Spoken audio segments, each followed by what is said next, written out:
Good morning, McOnie. It's been about 12 hours since I saw you last.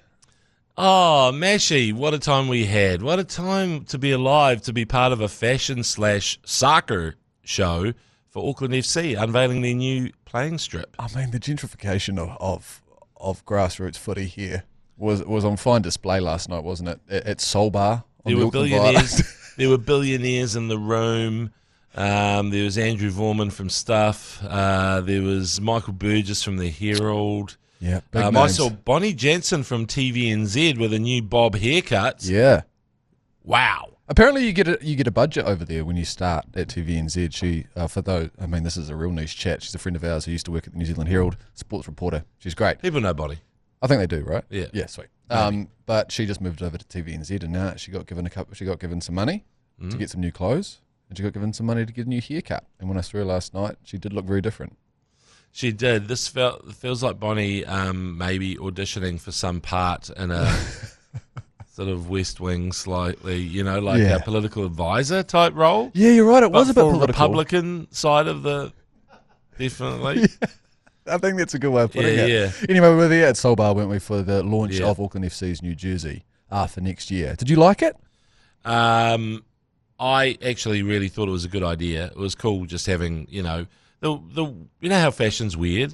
I like the weirdness of fashion. It is very weird though. That's the first kind of run. No, it wasn't even a runway. The first kind of fashion show that I've ever been to. But it's a lot of pomp and ceremony for about 5 minutes of action. Oh yeah, there's bugger all action going on. But in the end, it's like everyone's waiting to see the new strip, and I will describe it for you. It's like last year it was vertical black and blue stripes, right? Like Inter Milan. This year, there's more black than blue. The blue's almost a pinstripe or a double pinstripe, and it does have kind of Black Caps cricket vibes. And even the away shirt, which is white, because their main sponsor's ANZ on the front, it is even more Black Caps Test cricket vibes. So I don't know, maybe Joe Jury, our social manager, they'll probably hate me for this, but you might be able to do a little comparison and maybe point out the differences. I hadn't thought about the... I like the beige. Is it a beige collar they've got on the away? Yeah, so that away kit is all white with the blue ANZ logo on the front, and that's right. And I think that with the collar, that's why it looks so much like the New Zealand Test kit, eh? The Test kit, like you say, Joe, that beige collar is probably the one distinguishing thing, so it takes it away from the cream. But that's, look, that's just the way. The main thing is the home strip, right? I love the home strip personally. I would say that, of course, but I actually really did like it. I thought it was a step in the right direction. So I like it too, but I prefer. I just love Inter Milan and their colours, and I know that they were sort of mimicking them a little bit last year, but I just thought they absolutely nailed that last year. That home kit, strip, wasn't it? Yeah. Did they have anchor on the front of their kits last year? They did. That's right. And I was wondering what the difference was, but that makes sense. There was also a couple of extra looks going on, wasn't there? Jimmy Neesham made an appearance on the runway. Yes, Carlos Spencer was there in a big sort of hoodie thing, like a big old, and he wasn't allowed to take it off. He's desperate to bloody flash his abs. He's still got them. He does? At age 50, yeah, he's got abs. I was wondering why did they put him in the hoodie? And I don't mean this in any disrespect to other people that were there, but there were some kind of see-through garments. Yeah. I would have thought he would have been a great option for one of those. You're holding back someone who you know's got a great rig, and it's like he wants to get the gutters out. He wants to show his cummies, and to deny the people that, because everyone's going, I was waiting for you to get, everyone who went up to him said, I was waiting for you to strip off and blah, blah, blah. And, the Toffee Pops ad is so iconic. Anyway, he stayed in his hoodie. Who else was there? Courtney Tidy, who I've worked with at Sky, and she's a Silver Fern netballer. There was a couple of netballers there, because I think the story of the night was that there was lots of the Auckland FC boys had been held up back in Oz, so they weren't able to walk the runway as planned. So they reached out to some friends of the club, I think. I forget her name, but partner of Max Mata, who plays for the Steel. Are you familiar with her? I can't think of her name right now, but she was also involved. Yes. There's a whole bunch of people that you would have recognised. But yeah, fun night. And Auckland FC's new kit, you can go and check out on our socials. We'll do a comparison between the away strip and our New Zealand Test kit, no doubt later on. Anyway, let's get the show on the road. We've got a bit of Shield chat to dive into. So live from the Export Beer Garden studio, this is the agenda for Friday, the 29th of August. Wowee. The Agenda Podcast, the home of sporting nonsense and claptrap. Brought to you by Export Ultra. Oh, mate, people tell us that we don't tackle the hard-hitting issues on this show enough, and we are recording this podcast right in the middle of some breaking news. Is that fair to say? It's a bit breaking. It is a bit breaking. It's breaking news that initially the All Blacks who were released back into the wild of the NPC for 1 week. For 1 week only. Initially, they weren't named in the Waikato team to play Southland in the Shield Challenge, very first for the Mooloos, on Sunday. And so the team list was out there, and it was like all the guys who got them across the line last weekend in Taranaki.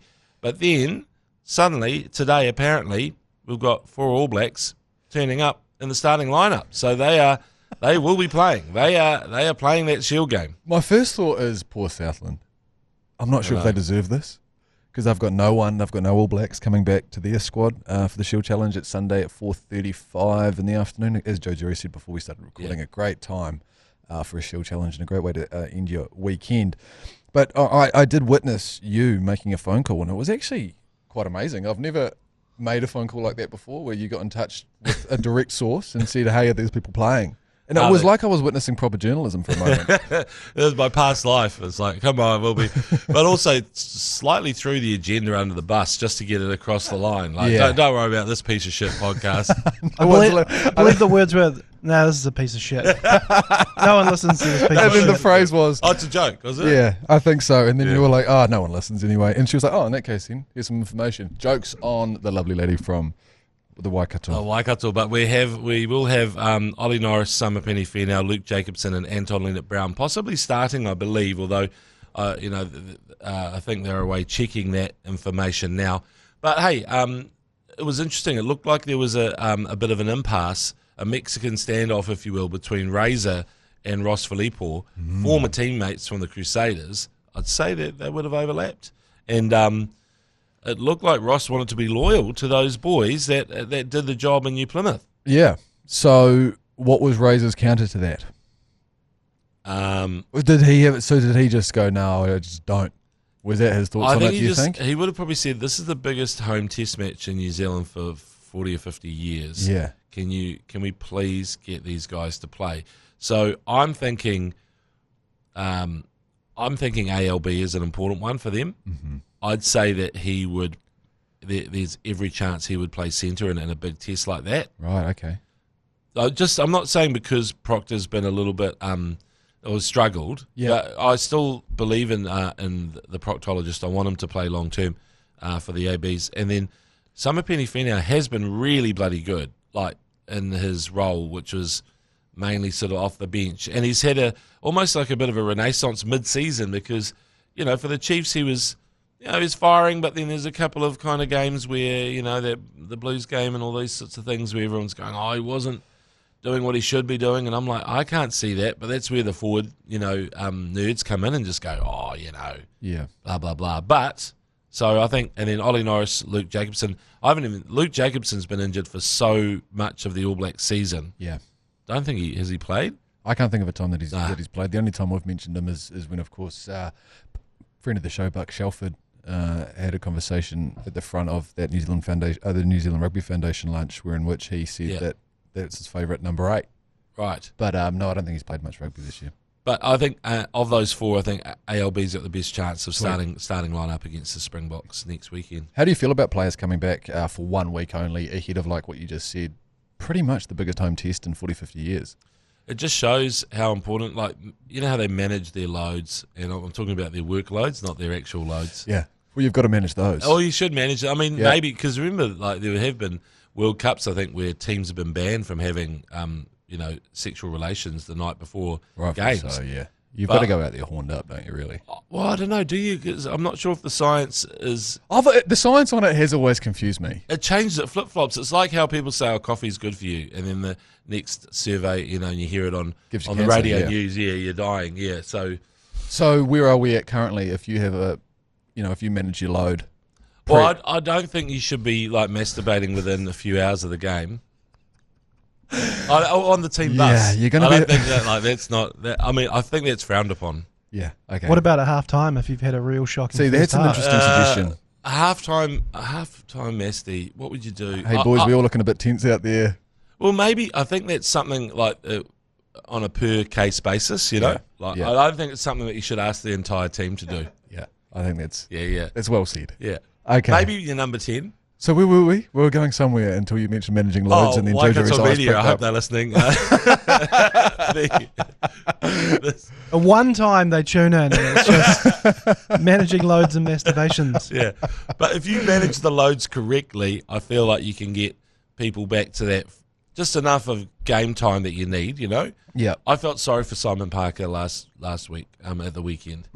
Actually, I haven't been on the podcast since then. He had to start at number 8, first test. I mean, and he's playing mainly number 6 for the Chiefs. I was like, oh, that is a tough assignment. And of course, The definition of the deep end, yeah. he didn't play that badly. It was just part of a performance that wasn't great, right? And then that'll sit with him, the poor guy. But I think that to me, that was a bit of a hospital pass. And then Anton Leonard-Brown, he was kind of rushed back for that third French test, and he got injured. Yep. So that aggravated his shoulder, which was an injury he was already carrying. So I don't know, when it comes to handling loads, maybe they should be talking to people like us. Yeah, Ash. I think they should be. Definitely Joe Jury. Yeah, definitely Jerry. So 16 ABs apparently have been made available for the NPC this week. That's a lot, 16. And I know that's an obvious thing to say, but if they all play, do you think they will? Will most of them play? Are teams looking to play as many of the All Blacks as possible? I think they will all play. Yeah. NZ Rugby, this is where they sort of, have the veto, the right of veto, and the tribe has spoken, because having a coach say, "Oh no, it doesn't suit our plans," it's like at some point the All Blacks or NZ Rugby goes, "This is the ABs, bitch." Yeah. You know, This is the ABs, bitch. this is what's going down. Before you and it's a mafia situation, isn't it? Really, because hey, you might be the boss of your hood, but you're not Don Corleone, right? Well said. Yeah. You're not. You're not. You're not. There's an amazing graphic that Joe Jury's put on our agenda here, and I don't know. Did you get this? Is this available on Instagram? Yes, this is on our social pages. It also was put up firstly by the Bunnings NPC page. Good on them. So they've created that spider bracket scenario of how every team can win the Renfrew Shield. And it's bloody brilliant. So it shows basically like a bracket from the start, and then I know, Masha, you're looking for your punishing teams. Yeah, I can see the Cantabs in there. But you need a lot. You need Harbour to win it. Yes. And then Northland to basically take it off them immediately, and then you take it off Northland immediately. But then you would have to defend it against Taranaki last home game of the season. Jeez, you know your way around a sports graphic. Spider graphic. That took me about, you'll be surprised to know, about 3 hours to figure that out yesterday, and you've summarised it in about 30 seconds. So do you think the Mooloos go home with the Shield still in hand this Sunday? Well, they've got the easiest draw of everybody, really, because even though the Stags played bloody well to beat the Bay last weekend, you'd probably say Stags are an okay first challenge. You know, there'd be worse teams like Tasman. You'd be shitting your pants. But beat the Stags, then you just have to beat Harbour and beat Northland, and that's your season done. You hold the Shield for the summer. It gets to go around all the schools of the Waikato, and the kids are happy. And obviously the people who, want to do stuff on the Shield. Or you lose it to the Stags this week, and then Canterbury take it next week. Oh, right. Okay, so Canterbury can win it that way too. If you go down the graph, yeah. If you go down, yes, Canterbury could actually have it. But, geez, they'd have a torrid time, though, because if the Stags win it and you win it, Canterbury, you have to face the Mako, who are finally getting used to having world-class players in their team. Yep, and then if the Mako win it, then the Waikato challenge next week. So the Waikato could get it back. Yeah, exactly. Hell of a Shield season. I'd be quite happy with that, actually. Lose it and get it back. But the three, knowing that we've only got 3 more home games is crazy. I thought the NPC's only just started. It felt like it's only just cranked up. I'm still telling people that people really feel like they're getting into it this season, and, well, it's about to wrap up. It's about to wrap up in the Tron. Get along if you can. Right, let's take a break. Are you done on NPC? Anything else to add? Yeah, I'm done on NPC. Right, let's take a break then. We'll come back with some EPL chat. Right, people have been crying out for me to discuss this in the Caravan, our ACC behind-the-scenes Facebook page. Get amongst if you're not already. Man United lost to Grimsby yesterday in the Carabao Cup, a 4th Division team. Yes. It was a disgrace. That's me talking about it. I don't have a lot more to say. I don't know. I think I came on this podcast about 2 weeks ago and was quite stoked with the draw, the 1-0 loss we conceded to Arsenal at the beginning of the season. I thought things were turning around. It's not happening. So, looking for a new team. Are you watching any footy this year? Oh, I am, and I was actually working at a rugby lunch yesterday at Takapuna Rugby Club, but the news came through earlier in the day about the penalty shootout. Grimsby Town getting up. Their keeper is a Manchester United fan, so he goes, I'm actually fuming. Yeah, it's a great audio. Grab that. That's good. Yeah, I might chuck that in post. But yeah, he did say at the end how he got asked how he was feeling. He said, "Oh, look, I'm half human, mate. Yeah, bit of a United fan." Yeah, and so there were cool moments. We had somebody playing for Grimsby. Did we have Max Crocombe a year ago? So we could have actually had a Kiwi in goal. I'm just trying to think where. Oh, Max is that Crocombe right? was See, geez, you know more about your 4th Division football sides than I do. Yeah. Grimsby have always been absolute battlers, and apart from obviously the Sacha Baron Cohen movie making the name famous, they've always been a really kind of like lower division battler team. I mean, so was Wrexham right before Ryan Reynolds and old McElhenney turned up. But Grimsby, seaside town. Lovely. Yeah, lovely. It does look like a nice town, to be fair. Yeah. And maybe that is the team that I might start supporting now. I think you do need to switch from Man United to Grimsby. That would be the only way. I don't think you have a sook and go and support Liverpool. You can't do that. Oh, I would never do that. Don't be silly. I wouldn't do that. Well, we do have, I think it's Burnley this weekend, 2 a.m. Sunday morning. And if we don't make something happen Grimsby? There, no, sorry. They're playing Accrington. They're playing Bristol Rovers, actually. I thought it was Accrington Stanley they played last week. I'm going to be with United for another 24 hours, 48 hours, and then we can maybe rediscuss come Monday morning. But if we don't make something happen against Burnley, Jesus Christ. Here's Grimsby's next games coming up for you, mate. Bristol Rovers, Bradford City, MK Dons, Cambridge United, Barnet, Cheltenham, Salford City, Doncaster, Colchester, Gillingham, Crewe Alexandra. I'd be quite happy supporting any one of those teams. Cock. Yeah. Oh, and then we've got the Manchester Derby the following week, do we? Oh, we do. Oh, so we've got Burnley, which is a banana peel for us. Well, anything's a banana peel right now, and then we're moving on to the Manchester Derby the following week. Messi, can I ask you, as a massive bandwagon jumper? Yeah. I mean, what? Do you follow?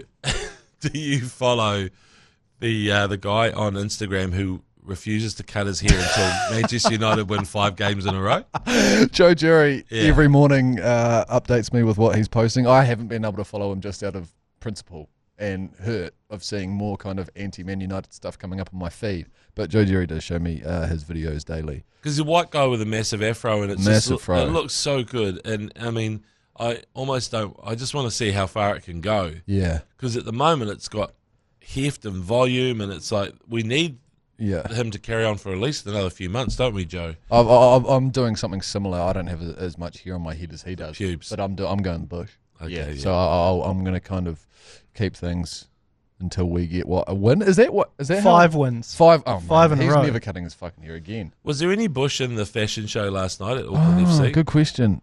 You actually taught me a very valuable lesson last night at the runway. Is after about the second model came out in their strip, you did say, Meshi, a lot of cameras around, just be very careful about where the eye line is something you've got to watch out here for. I'm sure both of us will be absolutely busted. We're in the back of shot for a lot of it, and we were right behind one of the of pinnacle moments for some reason. And there was a camera, but there was a lot of detail on the arse. There were like nets and stuff, so you had to sort of check it out. I checked out little Nisham's arse. Great arse. Yeah. I mean, so forgive me, sue me.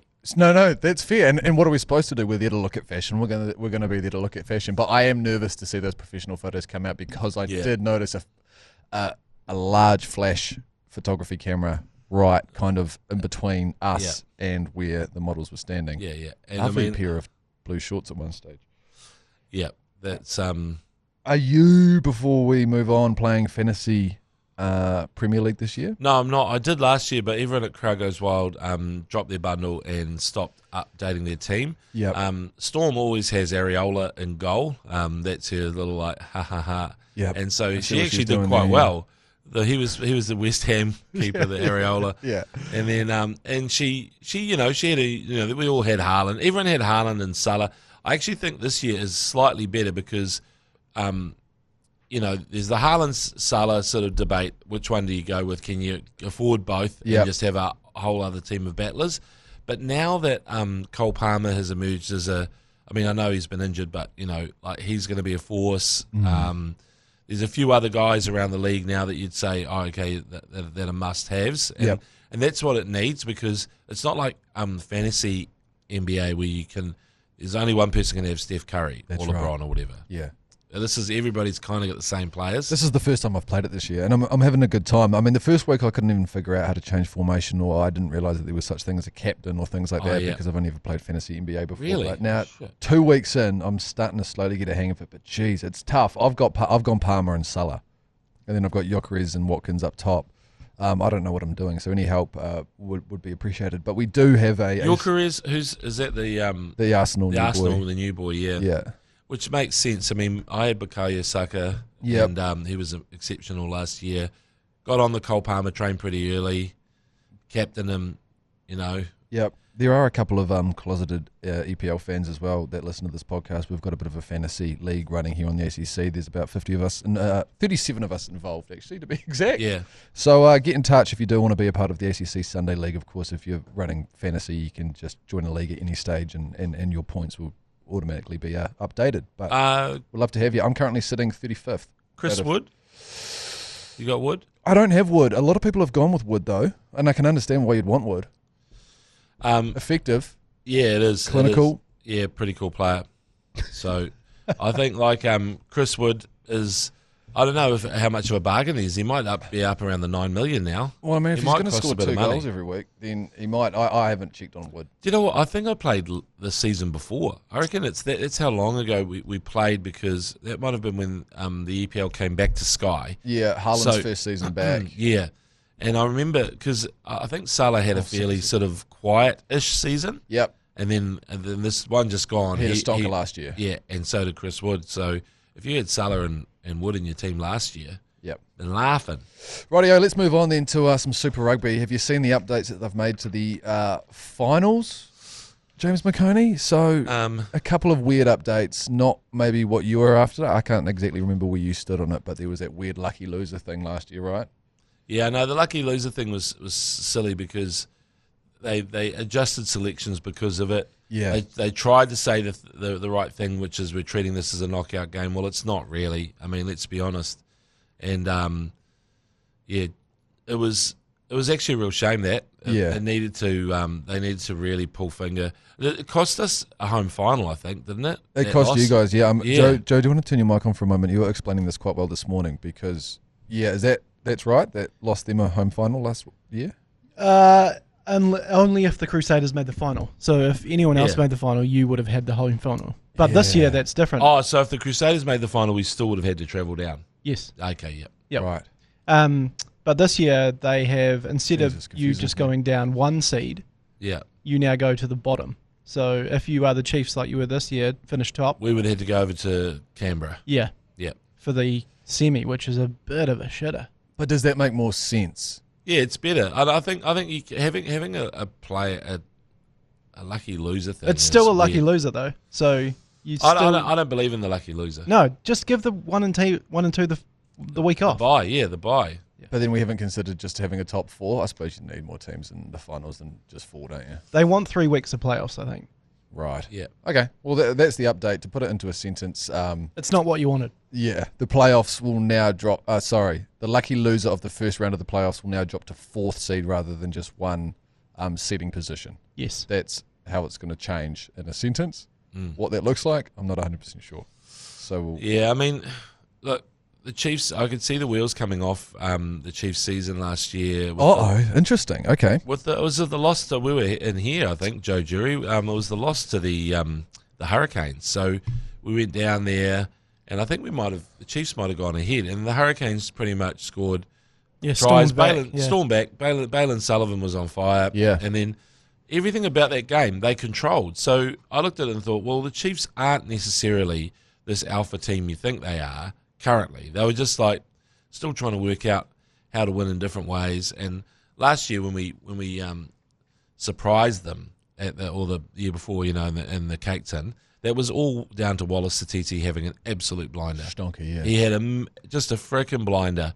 And I think, Wallace doesn't play that game. It's a completely different result. So yeah, I think they went down there and the Hurricanes beat them pretty comfortably. Yeah. And then after that, there was nothing that was really as convincing from the Chiefs. They came back to win a few games. And I remember the game against, speaking of pivotal players, the game against the Crusaders that the Chiefs won down there.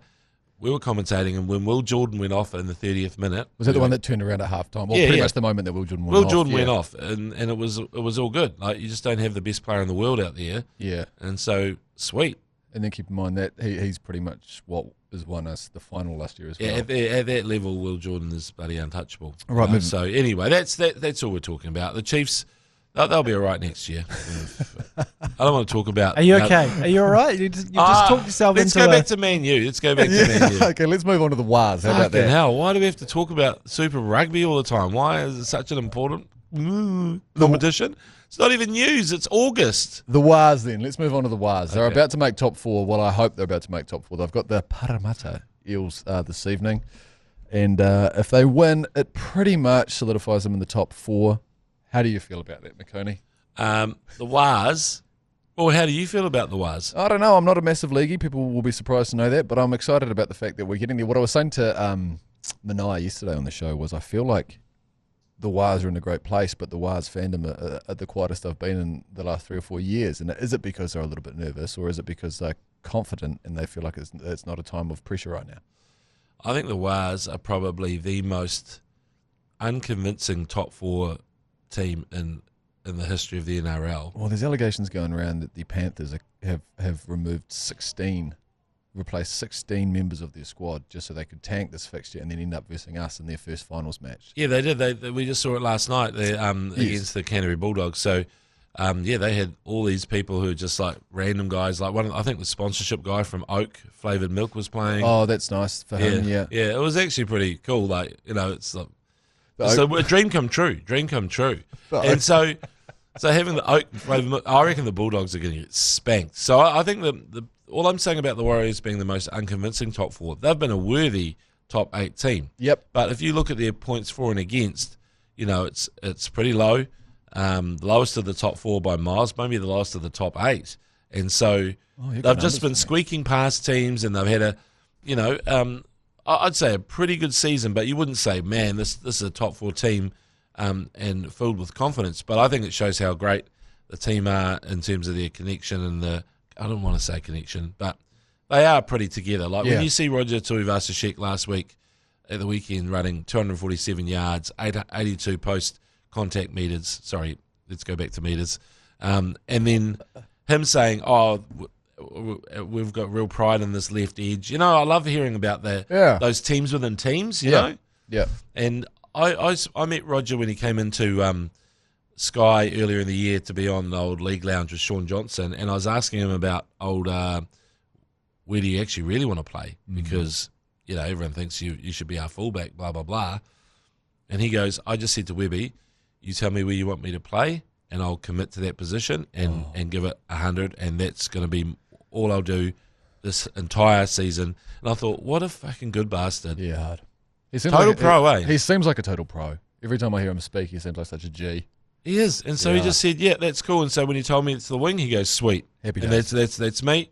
And Sweet. then the left edge, come together, boys. And you got Roger on the left edge. I mean, I would, if I was on the right edge, I'd say, fuck, I'm gone. I'm off to hang out on the left edge with Rog. Even if it's not my favourite edge. I'm like, I'm going, whatever's Roger's doing over there. I love your mullet, Dallin. Yeah. And you're fucking cool. I love setting up for those diving tries in the corner, but I'm off to the fucking left edge. I just want a bit more comfort in my life. Joe, you all good? The Warriors have plus 26 points differential. The other top 4 teams, Raiders 172, Storm 258, Bulldogs 114.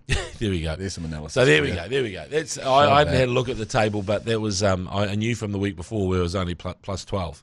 So the win against the Titans has really vaulted us up to plus 26. But I also think that it's having Luke Metcalf go. He's injured. He's out. Like the wheels could have come off, but they haven't. So good on Webby and the lads. Up the wires. Okay, 8 o'clock tonight. Mount Smart Stadium, Go Media Stadium. And then the Mad Monday boys will cover that game when we come back. Actually, next week. I know this next bit isn't on the agenda, but I was going to say, please. I live in a suburb, Te Atatu Peninsula, where we don't have a supermarket currently, and I'm saving a lot of money from that because you know how when you got a local supermarket, you just go there all the time. Yep. Shout out Greenland Woolworths. Exactly. Japanese coleslaw. Hit me up $6.50. It's got the best mayo. That Japanese coleslaw has terrific mayo on it. Japanese coleslaw. And a rotisserie chicken. I know, bachelor's handbag. Joe knows my order. But the thing is, that's all I asked when I worked for the ACC. Give me some Japanese coleslaw, rotisserie chicken, and some buns, some rolls. Cheesy ones if possible. But anyway, one thing I enjoy making is a good bolognese. Oh, okay. And my preferred pasta is large spirals. Yeah, I can get behind that. I don't mind that. The big spirals as opposed to... Not the little skinny fusilli spirals. You know, like a big spiral. A big spiral. They're butty, they're quite decent size. Yeah. I'm finding them very hard to find in supermarkets around the Motu. Right, okay. And around Auckland. Are you raising this issue? Are you... What the fuck is going on with the large spirals? Where are they? Who's taking them off the shelves? Because I can't find them anywhere. No, that's a fair question. One of my local dairies had them. I had to go to a dairy to get large spirals. Oh. That is bullshit. Well, that is bullshit because they'll be marking that up at least 20%. Yeah, exactly. Big penne. Big pennes come in. Big penne is totally shafting us. And that is often the story of my life. So anyway, I just want to find out if anyone's seen them, if anyone's got a local supermarket with them, our address here is the ACC, 2 Graham Street, Auckland CBD. Send us some San Remo large spirals. Oh, San Remo, yeah. Yeah, I thought they were called giant spirals, but I've done the research. They're large spirals. Jeez, tragic. Okay. They're the best thing to have with your bolognese. Don't at me. Yeah, although if you do want to, at James McOnie. I think the spaghetti is also overrated in a bolognese. I don't know why people are holding on to that. There's no need. Thank you for such a long piece of pasta. Okay. Okay, thanks. That's good to get that covered off. The Black Ferns. Oh shit! Who are they playing? They pumped Spain last week, and they're about to play Japan. Again, people will be so surprised to know that I don't know a lot about the Japanese women's rugby team. But here we are. We're going to have to discuss it. They've got Ireland next week as well. But are we just waiting for this tournament to crank up, really, aren't we?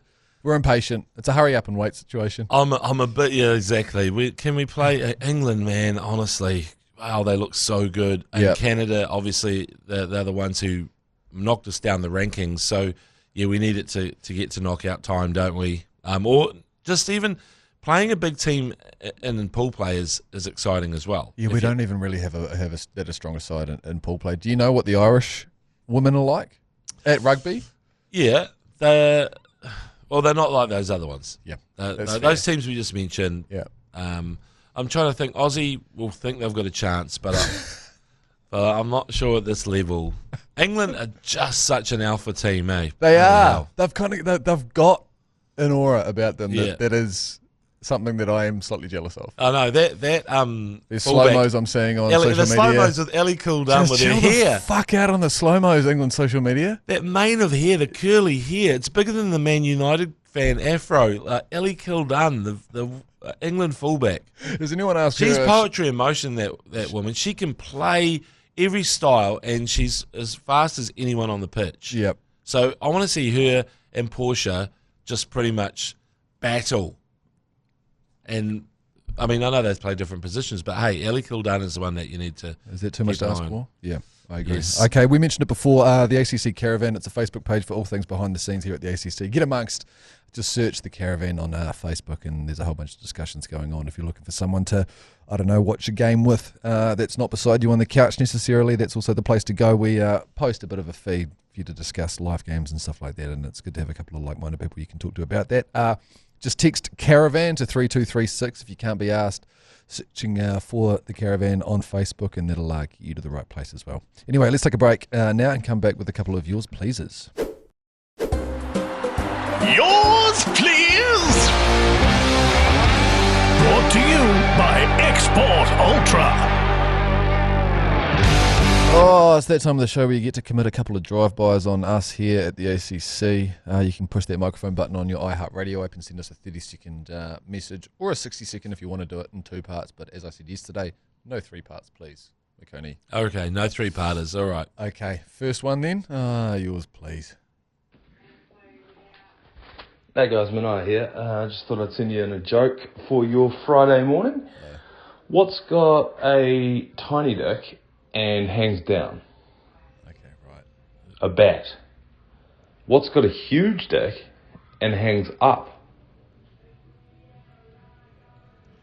Right, there he goes. He took a while to hang up. Yeah. He took a while. That's really good. That's really good for Manai. Yeah, that is good stuff. That's good stuff. In fact, tailor-made for yours, please, which is quite... That's like there's never been a joke that's been perfectly... just for the yours, please segment. Next one, yours, please. G'day, guys. Long-time listener, second-time caller. Oh, yeah. Couple of items. Can you guys track down that ZB caller who called into Jason Pine's show on Sunday afternoon who blamed the All Blacks' performance on too many Chiefs players and not having a winning mentality? Maybe track him down, have a one-on-one interview with him and James McOnie face-to-face, just see how that unfolds. And second thing, can we have a bit more Joe Jury? I'm loving his input into the show. Cheers. Yes, to the second part, and to the first part, I understand said Joe Jury has... I have that audio. Tracked down that audio. Okay, let's give this a listen. So here we go. If you look at the makeup of the side, and I'll justify this, we're going to get some calls about this, but I'm a generic rugby fan. I'll just watch a good game of rugby. I'm not partial to any super franchise. Right? There's far too many Chiefs players who are serial losers. Does that make sense? They've been favoured in 4 of the last 5 Super Rugby finals but can't close a game out. Your whole bench is made up of Chiefs players, so do we expect anything different at the end of the game? That is controversial. Graham, I'm not sure that there's necessarily a losing mindset in the Chiefs. Yes, they've lost 3 grand finals. No, I agree with you, right? But they just don't win.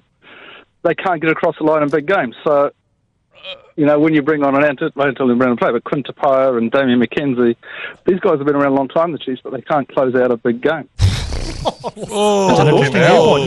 No, it's a good thought. Look, all thoughts welcome, Graham. And the data would say that you're right. On the bench, Tokiaho, Lord, Satiti, Tapia, McKenzie. So 5 There's on so the bench much there. going on here. Okay, I'm not sure about the correlation. You've drawn it. I'm not sure about it, but it's certainly a salient point to raise. All opinions welcome on the show, as you know, Graham. But we're not sure. You just said the data supports it. Graham. I think it's about the data. I think what he meant by the data supports it is, yes, there is 5 Chiefs on the bench. Yeah, no. That's all. That's all right. I mean, Piney, I feel like I've got to have words with Piney when we finish this podcast, when I hang up like Manaya. Send him a text. I'm going to be into him. No, look, that guy, I knew this would happen. On the podcast, I predicted this. You did call this a few weeks ago, and we all laughed at you going, come on, mate. They've been set up to fail. They've been set up to fail so that you can bring in your bloody Blackhatters and you can bring in your Harvellies and whatever you want, because that is really what happens. See if they've got what it takes. I mean, why are you starting Simon Parker at number 8? Why are you starting Simon Parker at number 8? That is just crazy. Nobody is starting Simon Parker at number 8. And so this is the whole thing, yes. And even when I saw that selection, Joe Jury, I was going, oh, come on now. He's not even trying to hide it. Is it a massive inside job from Razor on the Chiefs? No, Razor's one of those guys who's like, I like the cut of their jib, but I just need to see what they're made of. Yep. And so he's pretty much, I know what he's doing in a way, like he's building the depth. And, there were a few unfortunate injuries, and I think Ethan Blackadder had some kind of like infection or whatever, so he couldn't be selected at the start. But they did say stuff about Ethan, like, he needs to be more decisive or productive in his carries or something. It was all this kind of there was a technical thing going on. But I look at it and I was going, there's no way in the world, even though I'm a massive Chiefs fan, that any Super Rugby team should have, was it 14 or 15 players in the squad? Like, it was, the numbers were high. Yeah, they were high. I was fucking and high. And hence why you were scared so early on. And now I understand that. And now look what people are saying. And now it happens. So did predict this, and like Joe, Jerry, and I both said, in synchronicity, Simon Parker at number 8. Although we did talk about that earlier in this exact podcast. Yeah. So it is one of those things where you just go, what is a hospital pass in rugby? What is it? And also, when it comes to the stats, when Richie Mo'unga is coming back. The data is the data. When it comes to the data, they showed the data of first fives winning against Tier 1 nations. Oh, right, okay. Against top nations. Interesting data. Not great for Richie. No. Oh, right, Not great okay. at all for Richie. So it's like you can have all your bloody Chiefs whinges all you like. Yeah. But even though I think Richie Mo'unga is spectacular, I loved that guy that he was like, oh, look, I'm an impartial Super Rugby fan, but fuck the Chiefs. I did feel a little bit Rangiora. Yeah, he was something very big game focused, Cheviot, wasn't he? Maybe was it Cheviot? What do you call that town? Yeah, check the area code on it. I'm pretty sure it's an 03. Definite 03 vibes from that guy. I'm an impartial Super Rugby. No one ever says that. Let's move on for your sake, Bullshit. McOnie. Okay, next one, yours, please. Yeah, fuck. You g'day, Wounders. New Zealand Rugby can eat a big old bag of dicks. Waikato gets 4 All Blacks back. Southland gets 0. Oh, that's what I was saying earlier. What the fuck is that about? Yeah. Stag Rugby, this is living. Yeah. No, this is living. I love that. What a fucking mantra. It is unlucky, isn't it?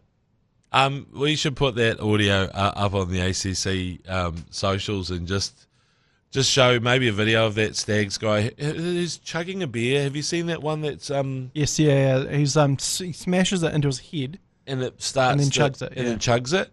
Maybe that with the audio. This is living. This is living. Stag love. But even just like the full rant is good because I think it is a massive stitch up because they've got De Groot and Severed Peace. And what can I say? I think the Stags are still pretty good team. Shit, they played well to beat the Bay. Yeah.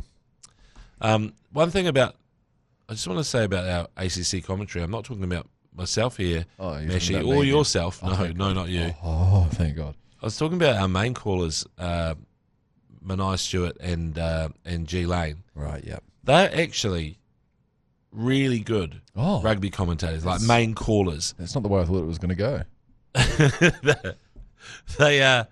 They could, I reckon, masquerade as a normal commentator until they started talking about masturbating or severed piece or, you know what I mean? Like there's just something that, there's a sabotage mechanism where you just want to cancel yourself. G-Lane especially has got that. G-Lane's got that. Manai's definitely, he could go the furthest maybe. Like you could probably send Manai over to Australia and say, this is a budding young commentator, just let him go loose. And I reckon he'd get away with it for a long, long time. He's got a great voice. You're right. And I think they're wasting their lives at the ACC. That's what But I mean, they could if they wanted to go mainstream. They could. Yeah. But we're lucky that we've got those main callers here. Yep, too right. Okay, a couple more. Yours, please. Well, I've worked out what's gone wrong with the All Blacks. Number 1, they're dog shit. Wow. Number 2, we need Fozzie back. Oh, yeah. And number 3, might be time to find a new national sport. I can't watch it. Maybe the Wars. Now, the phrase dramatic comes, well, the word dramatic comes to mind. A new national sport, bring back Fozzie, and one other hot take in there as well. Was that Mark Watson? No, I like it. I like it. Well, how do you feel about this kind of narrative that's being pushed gently, and that is that if this was Fozzie in this position, we'd be piling on a little harder and a little more firm? McOnie, what do you reckon?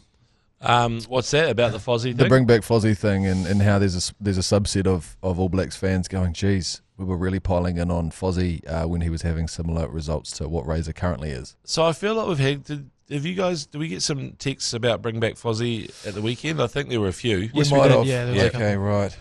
Is that us? Is it just us pushing that narrative, is it? Were you on the call Sunday morning? I always thought Fozzie was a really clever coach. Like he was one of those guys who he's a bit of a sponge, is what I'd call him. I think that he's picked up a lot from over the years, so that experience sort of stood him in good stead. He's a relationships guy. He had really good relationships with the players, and I think that that does count for something. You know, you do want the players to play for you, whether it's out of fear or love or whatever you want to call it. Yeah. So I think Fozzie definitely had that.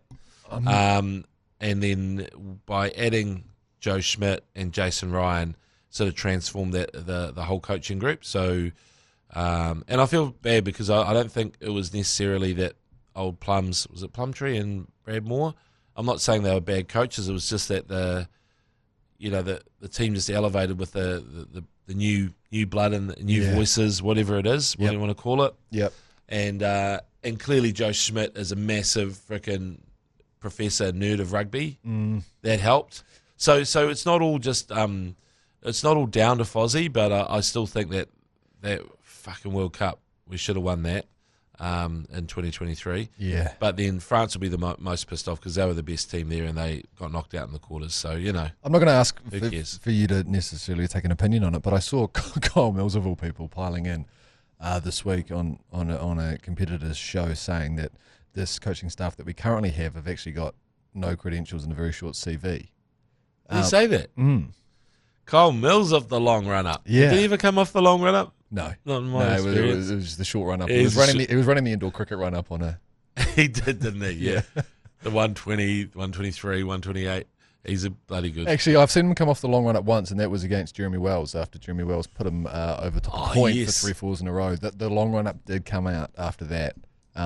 And that was the only second time to when he was saying that the current coaching staff of the All Blacks have no credentials in the short CV. Good old Kyle. I'm glad he's come into broadcasting. I think he's going to be really good, and always enjoyed chatting my chats with him. He loves horse racing as well, so that station he's working for, he's right in their strike zone. Oh, happy days. He's a punter. Do you think he's got a point at all? I mean... No, I mean, look, I think Razor is exceptional. I think he is a rugby genius, but obviously...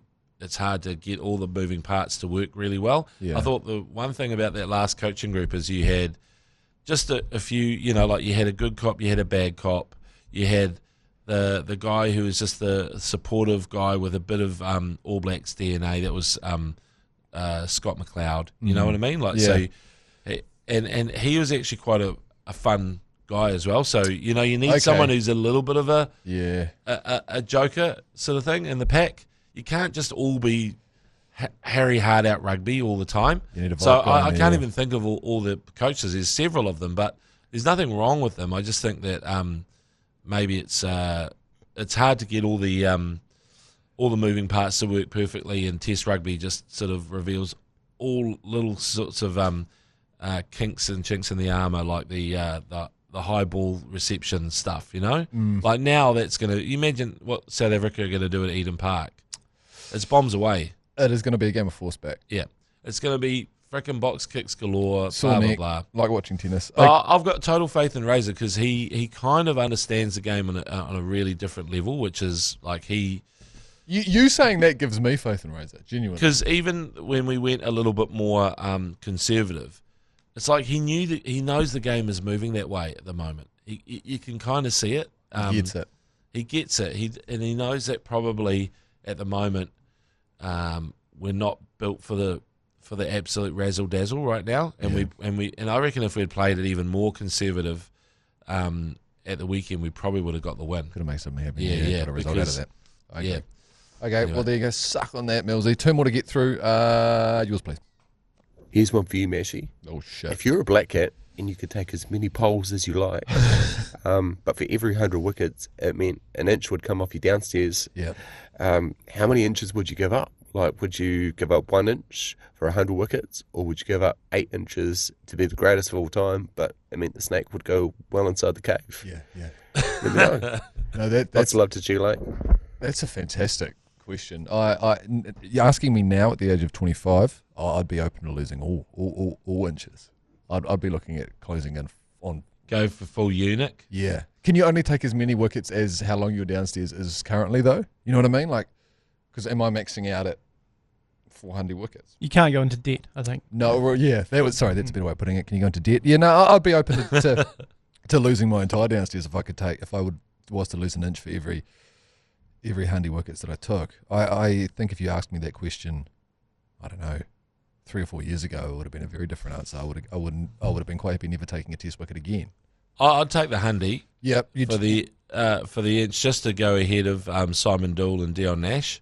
That's a sensible answer. Yeah, that's right. Just Hundy wickets. 1 inch. Yeah, exactly. You've still got it downstairs. You've still got it downstairs. You've got 100 test wickets. Yeah. Nice. That's a far better answer than mine. Okay, final one. Yours, please. Oh, Joe, before you play that, what's your answer?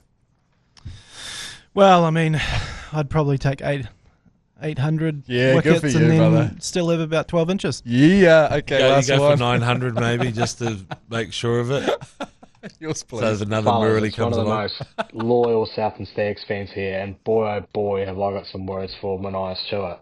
I do not appreciate him coming out and slandering the Southern Stags 9-3 victory, 9-3 versus Canterbury. I won't have that, mate.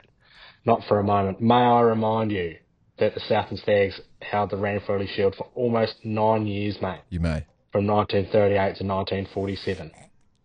Thanks for coming. There's a fucking war in the middle of that. Yeah, I think something happened. There's a war. Come on, mate. Something did happen, I'm pretty sure. That's good. I'm no history buff, but... Love it. Yeah. No, well said. We'll pass that message on to Maniah.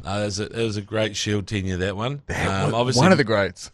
A lot of the good players never came back. And it was the sad thing about it.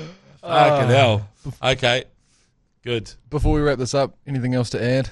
No, I think I've gone on about large spirals enough, and I've had some Chiefs bloody attack from both flanks here. This pincer movement here in the ACC Export Lounge is that I've got Joe Jury on the left, you on the right. And I see what you tried to do, and you did roll me up because whatever's gone on with this selection, I'm happy for the Chiefs, but I just don't want it. I don't want them, like, for example, I want Xavier Rowe to be added to the All Blacks this week, right? I want him to be added. He's the next halfback he's next cab off the rank. Graham doesn't want that though. What's that? Graham sure doesn't want that. Was that his name, Graham? Oh, was that Graham? No, don't, because that guy is a pain in the ass. No, don't play him. Because don't play him. Don't play him. Mental health. He's going to fucking rip the headphones off, Joe. He used to write to the newspaper the whole time. He's painful. And do you know what? You know Graham. Oh, yeah. How did you hear his name? Did he say it at the start? I believe he said his name at the start. Oh, did he? No. But anyway, if it is Graham, he phones all the time. He's just white. No. Is he the one who said, I don't support anyone in particular? Yeah. Yes. No, well, that wouldn't be the Graham I'm thinking of. There's a guy who is a massive Canterbury fan, and he phones the radio all the time. He's got a real whiny voice. He used to write to the newspaper every single week. Graham, I don't want to say his last shout out to name. that other Graham as well. Anyway, yeah.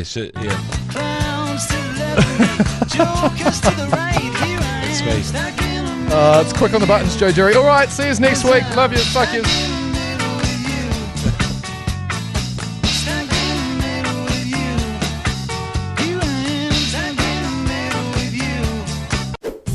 You've been listening to the ACC's Agenda podcast, brought to you by Export Ultra.